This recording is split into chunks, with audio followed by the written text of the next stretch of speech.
C'est un ancien site industriel du XVIIIe siècle qui est remarquable par son état de conservation et qui permet de découvrir en fait toute l'histoire qui s'est passée dans la vallée du Connait depuis 1733 jusqu'à aujourd'hui. Alors on a commencé par faire du fer blanc, c'est-à-dire qu'au XVIIIe siècle on n'a pas tous les métaux d'aujourd'hui et pour faire des ustensiles de cuisine, des coques de bateau et autres, en fait on va utiliser du fer. Le problème du fer c'est que ça rouille et donc pour éviter que ça ne rouille, on va le recouvrir avec une petite couche d'étain. Et c'est ce qu'on appelle le fer blanc. Le domaine a été à son apogée le premier site industriel de France en termes de production de fer blanc, puisqu'on produisait ici les 2/3 du fer blanc de France. Ça, c'était à la fin du XVIIIe siècle, début XIXe, et progressivement, la concurrence a fait qu'on n'a pas pu continuer à être concurrentiel, et la manufacture aurait pu arrêter toute son activité.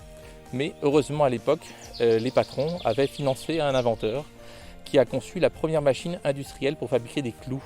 Et donc la deuxième vie de la manufacture, à partir du milieu du XIXe siècle, c'est la fabrication de clous.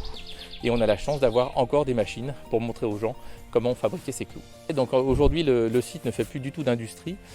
Par contre, effectivement, il est ouvert à la visite pour que les gens puissent découvrir ce patrimoine industriel, mais aussi patrimoine naturel, puisque à l'époque, quand on avait un peu de moyens et qu'on voulait le montrer, on achetait des espèces un petit peu exotiques qui arrivaient des quatre coins du monde. Et on a des espèces qui viennent d'Asie, comme des ginkgo biloba, des pins ombrelles ou d'autres. Cette année, la manufacture fête ses 290 ans, et donc à cette occasion, on va essayer de faire profiter aux gens la qualité du domaine.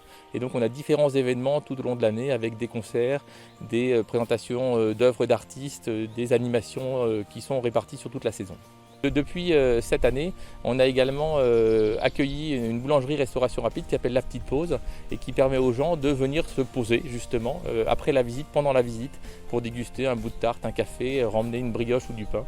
Et donc ça complète l'offre sur le domaine puisque à côté de ce patrimoine historique et naturel, on a également des gîtes et des chambres d'hôtes qui permettent aux gens de rester une nuit, 2 nuits, une semaine, 3 semaines sans problème.